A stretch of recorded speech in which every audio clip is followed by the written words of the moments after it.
I'm sorry, folks. It's a long day. 16-083, 94 Liberty Street, LLC, for a special permit floodplain to construct a building 1 foot below the floodplain elevation of premises number 25 Columbia Street, Quincy. Is the applicant or representative here?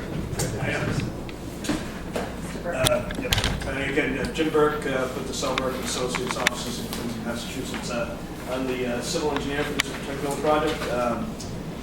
Mill Surveying, also of Quincy, did the survey of this particular parcel. What you have here is a 173 square foot parcel of land made up of multiple parcels. The existing P.B. Sullivan building you can see in kind of that orange that sits across the lot. It fronts on Liberty Street, and it has that kind of private way that connects up to Columbia. On the opposite side of that private way, and that frontage on Columbia, is a 73,000 square foot parcel that is proposed for development. That particular parcel is located almost entirely within a 100-year floodplain. The floodplain elevation is 32, which is represented by this red line right here. So essentially, everything to the right of that is in floodplain. So what we're proposing is to construct a storage building, 72,090 square feet. Let's say it's 54 by 135, and it has 5 bay doors with 5 man doors along the front here. It's going to be set at elevation 31, which is a foot below floodplain. Now, the way to work this particular floodplain and construct this with FEMA regulations is to construct flow-through panels. And we have a sketch up here that shows we need 51 24-inch wide, 6 inches with depth along basically the front, the sides, and the rear. Those are going to be at elevation, floors of 31, so 31 and a half.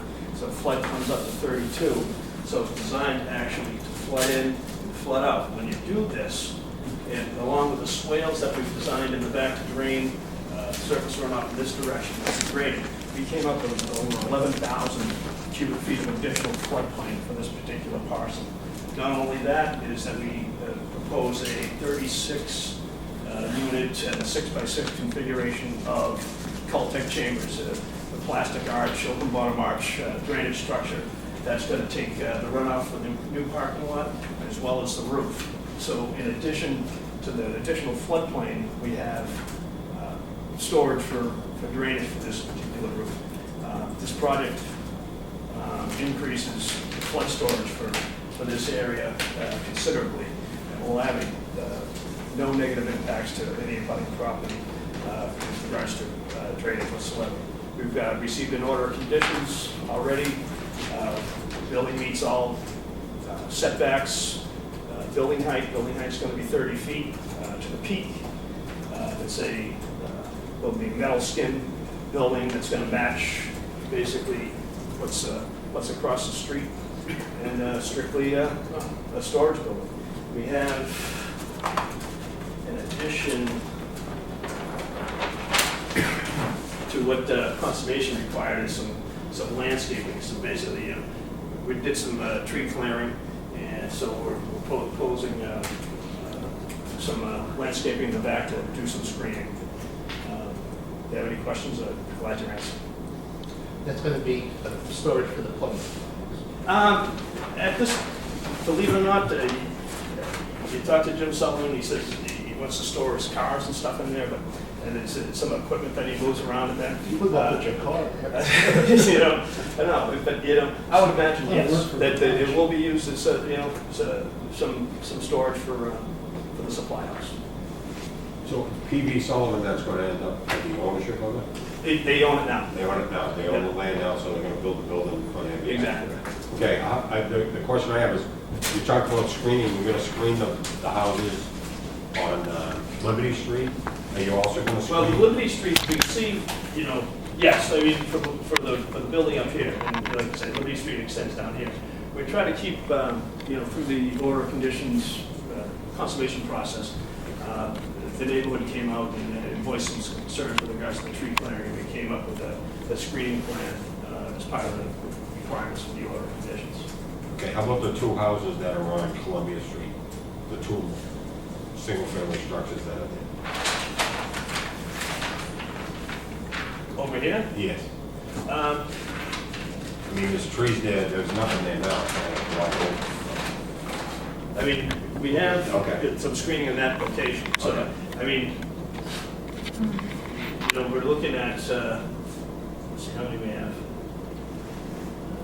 Looks like 23 you know, coniferous trees, and then we have 3 of the deciduous. Okay. So, And the only access is to Liberty Street? the only access is I'm off sorry. Columbia, but, Off Columbia. yeah. So the curb cut's in here and in here. And you get to that from Penn and from the driveway to PV Sullivan? You're gonna get, I would imagine, well, they have the gate that's here. Okay. And so I would imagine that, yeah, they're gonna be coming in from this direction here to come in. Okay, all right. No further questions, thank you.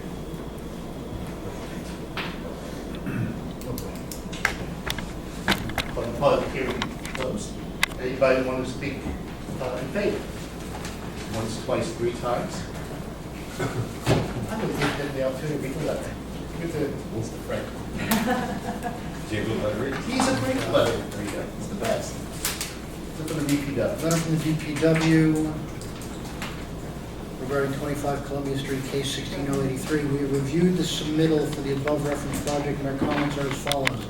1, modify the drainage system as follows. Install an inspection port on each row of infiltration chamber. Connect roof runoff to infiltration chamber. Move infiltration system at least 10 feet from the building foundation. Furnish an outlet structure. 2, provide the following information on drainage maintenance plan. Estimate operation and maintenance budget. Maintenance of infiltration chambers should follow the manufacturer's recommendation.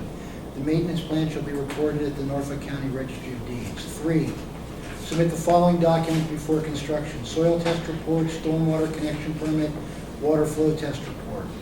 4, prepare details for the following items. Connection of water service to the main, clean out for sewer service, dimensions and grades of pavement and driveway entrance. Page 2. 5, install stone or concrete survey monuments to delineate the public right-of-way. 6, the site plan showing the existing condition has not been stamped by a professional land surveyor, and the title for the plan is not correct. In addition, the sewer layout and the drain layout are inconsistent with our record. We require the existing condition plan to be stamped and signed by a PLS, and all utilities, especially the town brook, should be field located. 7, upon completion of the project, as-built plan showing all utilities, building footprints, reference bounds, and benchmarks defining the total site, facilities, and right-of-ways need to be submitted along with a digital file. Further information is required, please advise. Thank you, Mr. Frank. Anybody want to speak in favor? I'm sorry, opposed or undecided? Opposed or undecided? Once, twice? I have a few things to say, but Stand up and Stand up and give us your name and address and have at it. it's not. My name is Mike Ambroseski. I live at 148 Liberty. So my backyard faces this building. I know this isn't really the right place to say this, but I just want to say that the Conservation Commission did not listen to the neighbors because and the tree ordinance is not being followed, the Quincy tree ordinance. They cut down dozens of significant, what they call significant trees over 8 inches, 4 feet above the ground. And the Conservation Commission has asked that they plant arborvitae as a screen, which are not trees. Those are bushes. And all the neighbors want trees. We lost all our trees. And Maureen was the one that pushed it through. She's like, no, arborvitae, that would be great. So complaint number 1. I mean, we don't want to see this thing. My family's been in that house for over 100 years, and we've looked at woods. So I know I need to go to the different department to talk about the tree ordinance not being complied with, but say that. In terms of being a foot too low, I don't care. I am concerned about flooding. I know they keep saying that there's going to be more flood storage, but my backyard's the lowest backyard. Everyone's backyards kind of drain into mine, and mine drains into those wetlands. And if this doesn't work, my backyard's going to be a pond. So I just have concerns about it. So I'm not saying it shouldn't happen at all, but I just have concerns that I hope are somehow met. You know. So. Have you had the opportunity to speak to them directly? No, I haven't had a chance to speak with you. We talked in the field, actually. Oh, that's right. Yes. That's So, right. I mean, just to alleviate your concerns with regards to the flood, I mean, it's a physical volume thing. Mhm. And from a standpoint of we're taking earth out and leaving it open. So if you have X amount of volume coming into this area, it's going to fill up those voids before it comes into your backyard. So we're increasing, you can actually measure physically. So from a flood perspective, it's a benefit. Mhm. From a tree perspective, I can understand your point. Yeah. And, you know, I can talk to Mr. Sullivan and see if we appreciate can that. swap out some arborvitaes for some Yeah. deciduous trees. I mean, it's not just me. I mean, I've talked Yeah, to no, all my neighbors on Liberty. We all want trees to replace the trees. Sure. But But the trees have been cut down all the way to our property line because you have to dig out to put in the flood storage. So we didn't just lose the trees Well- where the building is, we've lost our trees all the way to our property lines. There was a limit of work established that was approved in the Conservation Commission, and the surveyor, Bill of Surveying, went out and staked that line prior to the clearing. So, you know, and from the engineer, so we haven't gone out there and as-built it or anything like that, so all I can tell you is that there's a surveyor of record that's on there Sure. that's measuring things out there. But like the part that's dark Okay, green, guys, directly covered. Sorry. okay. The part that's dark green, all those trees are gone too, behind the building. Well, let me ask the proponent. And which they didn't need to cut those down, I mean, it was just kind of heartbreaking. So, but that's good, it's, We could tell you what trees in there, Sure. you know, so is there some kind of understanding we can have? I mean, I agree that substituting trees for bushes for trees maybe isn't the greatest thing. I know we have a plan there. No, I just want, actually, I want to check out the size. So we've got the Chanticleer pears at 3 inch to 3.5 inch, which is a substantial tree, you know, to plant. And they do grow quick, believe it or not. And then we're proposing 14, is that C? No, my eyes up bad.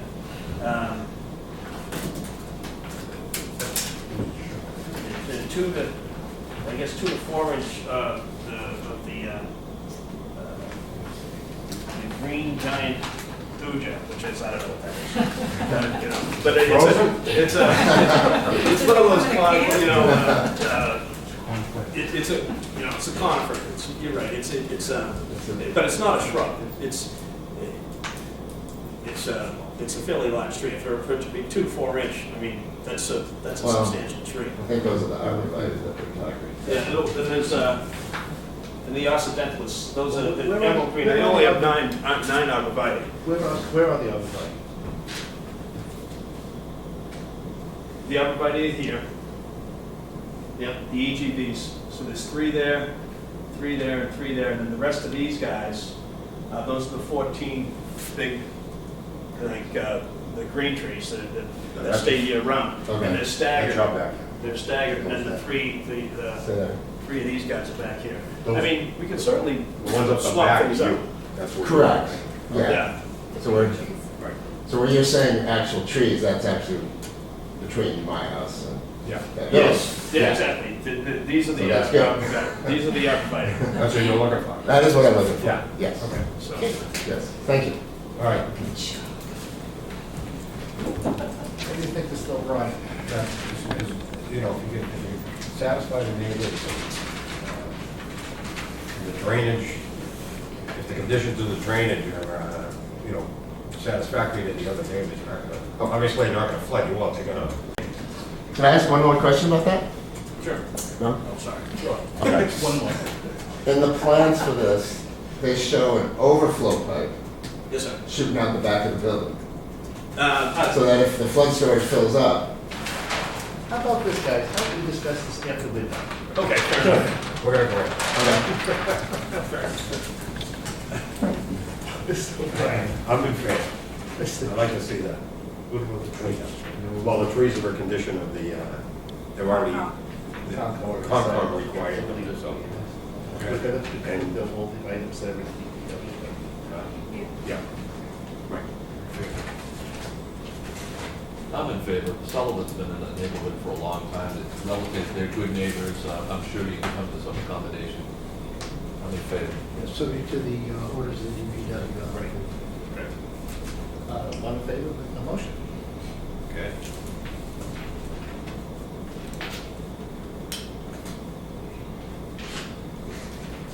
Regarding case number 18-083, 94 Liberty Street LLC for a special permit / floodplain to construct a building 1 foot below floodplain elevation of the premises number 25 Columbia Street. Mr. Chairman, I'd like to make a motion to grant the requested special permit and also that the builder must comply with the DPW items raised in the letter. Second? Second. I'm going to sing none, all in favor? Aye. Opposed? You have it. Thank you very much, guys. Talk about this. Thank you. Motion to adjourn. Mr. Chairman, I'd like to make a motion to adjourn. Second? Sing none, all in favor, aye? We didn't weigh you out, did we? No.